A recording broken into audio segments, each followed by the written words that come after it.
Many beginners struggle when they first try stir-frying leafy greens. Things often go wrong.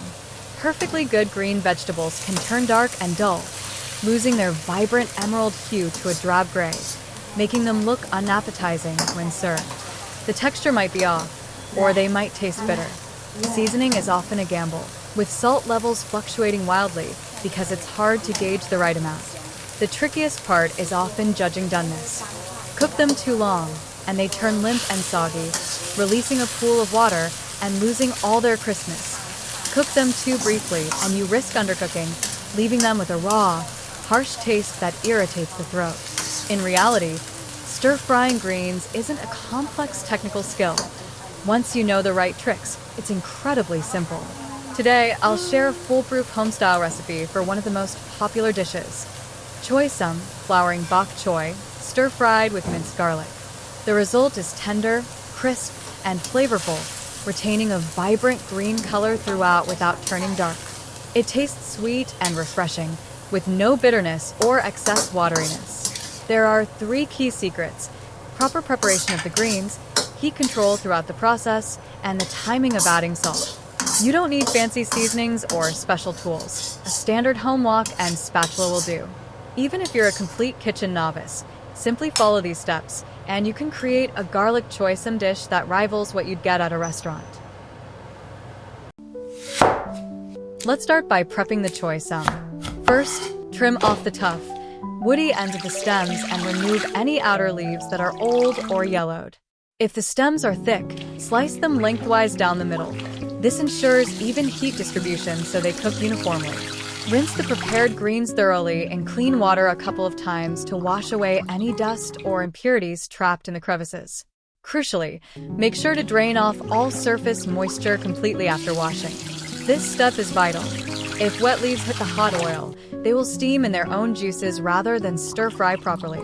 This not only causes the leaves to darken but also makes them go limp and soggy, destroying that signature crisp texture. Once the greens are thoroughly drained, cut them into sections. Lengths roughly equal to a finger are just right. This length makes it convenient to both stir-fry and eat.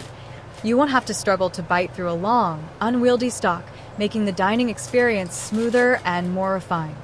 Here's a small tip for cutting. If you encounter thicker stalks, slice them lengthwise down the middle before cutting them into segments. This ensures uniform thickness, allowing them to cook evenly.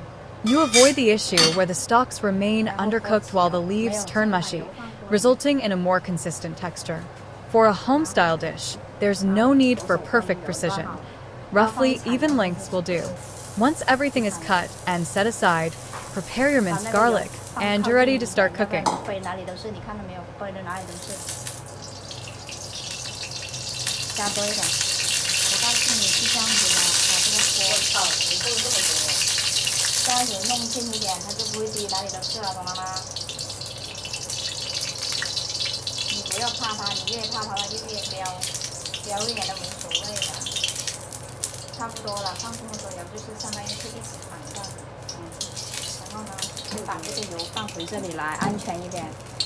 Next, prepare the aromatics. Mince a few cloves of garlic. You don't need to mince them too finely. Leaving a bit of texture enhances the garlic flavor. Here's a handy trick. Divide the minced garlic into 2 portions. Use one portion to sauté at the start for flavor base, and add the second portion just before finishing to boost the aroma. This method yields a much richer garlic flavor and adds layers to the taste compared to adding it all at once. Now let's start cooking. Heat the wok thoroughly until it begins to smoke slightly, then add the cooking oil. Be generous with the oil when stir-frying greens. Sufficient oil ensures the vegetables look glossy and taste succulent rather than dry or fibrous. Once the oil is hot, add half the minced garlic and sauté quickly over low heat until fragrant. Be careful not to burn it. Burnt garlic turns bitter and can ruin the entire dish. As soon as the garlic aroma fills the air, turn the heat to high. Add the drained sashimi, flowering choy sum, to the wok and stir-fry rapidly over high heat throughout the process. High heat quickly locks in moisture, keeping the stalks crisp and tender while preserving the vibrant green color of the leaves and preventing them from turning dark. Stir fry for about 30 to 40 seconds. Once the stalks begin to soften slightly and their color brightens, it's time to season. The salt ratio is easy to gauge. Use about half a small teaspoon of salt for every 500 g, 1 gene, of vegetables, or use a little less if you prefer a milder taste. Sprinkle the salt evenly over the vegetables and continue stir-frying over high heat to ensure the salt dissolves quickly and coats every stalk evenly. Many people aren't sure exactly when a vegetable is perfectly cooked, but the method is actually very simple.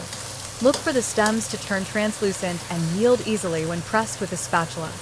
The leaves should be soft yet retain a slight crispness. That is the ideal state.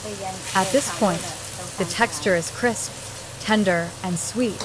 There is no raw, astringent taste, nor is it overcooked and mushy.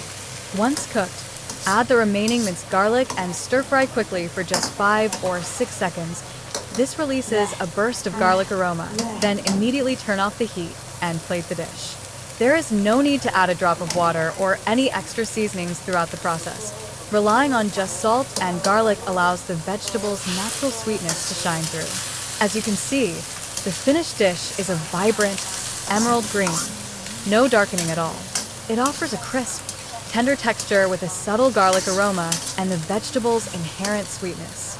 It's a refreshing dish that cuts through richness and pairs perfectly with rice, an ideal choice for everyday home cooking. If you enjoy fresh, simple vegetable dishes, you really must try this recipe. Even beginners can get it right on the first attempt. If you found this tutorial helpful, please show your support by hitting the like button. I'll continue sharing more easy-to-make Chinese home-style recipes. Feel free to subscribe to my channel and turn on notifications so you never miss a new recipe. Let me know in the comments which vegetable dish you'd like to learn next. I hope to help everyone improve their cooking skills, one step at a time.